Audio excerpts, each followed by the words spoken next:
I'm Robert Clark. As a chef, I have spent my entire career in the pursuit of sustainable seafood. I'm Carmen Ruiz-Ilaza. As a consumer, I've made sourcing local Canadian seafood my mission. Rob and I are going to take you on a journey. We're going to meet the men and women that bring the sea to our tables. That's from a new television series. It's called Your Nation's Table. And this is kind of a deep dive into the heart of BC's seafood scene. And after just one season, it's already up for 5 award nominations. And its co-host is none other than celebrity chef Robert Clark. Celebrity? Robert, you are a celebrity chef. Come on. Okay.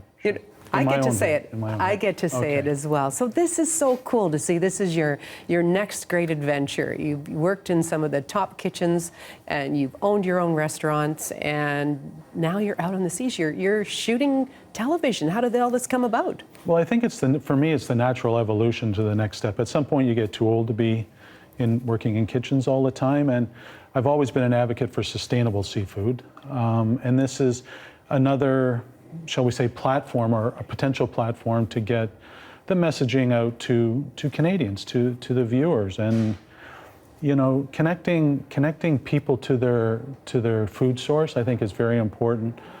Sustainability is much more than just seafood, so expanding, I mean, we need to talk about food sovereignty, food security, and I think a big key or a big part of that is getting Canadians to really understand where their food comes from and how it's processed. Yeah, but in the process, you're also eating some amazing fresh seafood. I mean, that's and going to some amazing places. Okay, amazing places like my hometown, like Rupert, Prince Rupert. Prince Okay, Rupert. let's talk about the Dungeness crabs of Prince Rupert.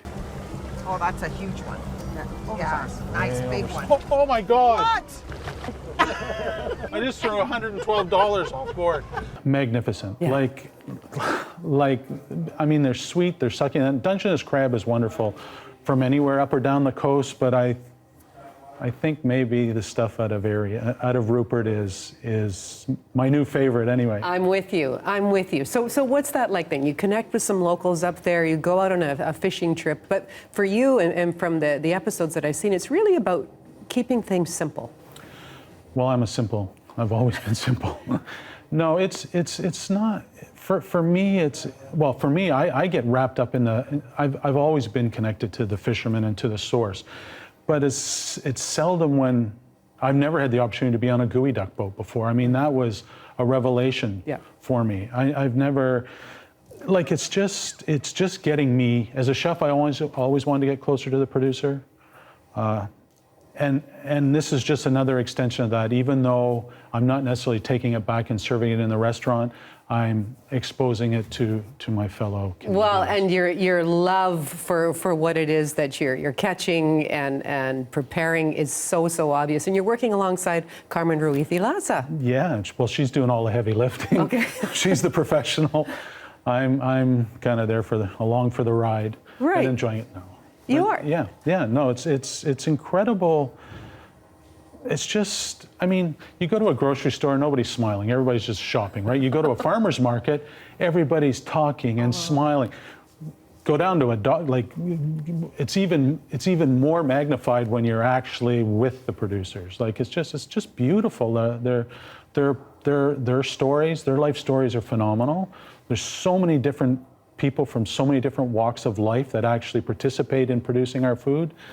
I mean, it's just special. Okay, what other? You talked about first time being on a gooey duck fishing vessel, the Dungeness crabs in Prince Rupert. Any other highlights? I mean, I think there was a great one about spot prawns. Spot prawn was probably, I mean, talking to people tell me like that was one of our better episodes. I mean, I've been connected to the spot prawn situation for You've for brought 20 them into years. our studio several times, I believe. And it's, I mean,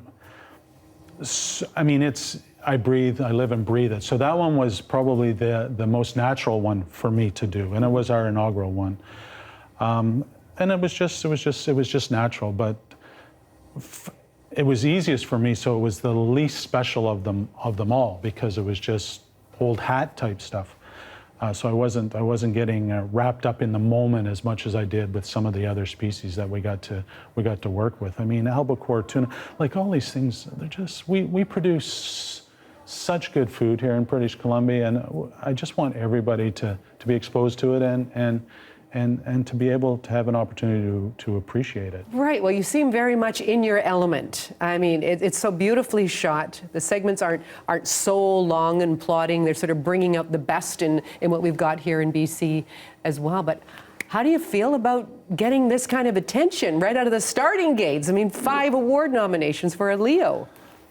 I've always been it's the people that are surrounding me, right? Like, it's not, everybody goes, oh, you did this, you did that. It's people that I'm smart enough to surround myself with professionals and with people with talent and vision and dedication. And on the show, it's no different, whether it's Mark, the producer, or Carmen, my co-host, like holding my hand going, Robert, you need to do this, or they view that.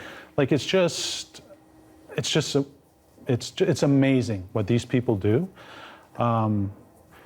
And I'm fortunate that I'm actually a part of it, and I'm glad to be a part of it if it's actually getting the messaging through. That if we're touching Canadians, I'm happy, because I don't belong on TV and I don't belong on a boat.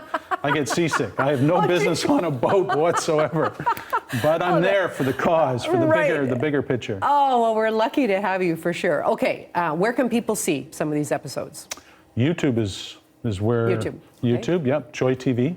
Okay. I don't really follow the schedules, but they repeat them right periodically all through the season. But YouTube, yeah, just Google Your Nation's Table. And okay. Well, the critics are obviously loving it so far. Is there going to be a season 2? And we're working on, that actually, this weekend we're going to film a couple of more episodes in the Okanagan. Okay. This weekend. Taking us inland. Taking it, well, yes. I mean, it's important to understand. For me, it's for something greater than television or entertainment or. This foray is to demonstrate that it doesn't matter where you live in any particular country, i.e. Canada, that how you farm or how you live or your choices that you make wherever you live affect the ocean. Everything you do at some point affects the ocean, and I think we're going to have a great show on how, farming can have a positive effect. Okay, but are you seeing bigger things, bigger possibilities for this? Are you just taking this one episode at a time? Because, I mean, this could go across the country and beyond. Beyond, yeah. I mean, we're very fortunate the start we have. Yes. And we're thrilled about the nominations and stuff. And if it resonates, I mean, you're popular because you're authentic, right? I'm hoping that people see our show as it's just authentic and we're just telling a story the best we can, and if it's something you're interested in, you support that. Well, it obviously comes from the heart. It's wonderful to check in on Robert Clark's next great adventure, and thank you again for coming in. It's always a pleasure, Gloria, always.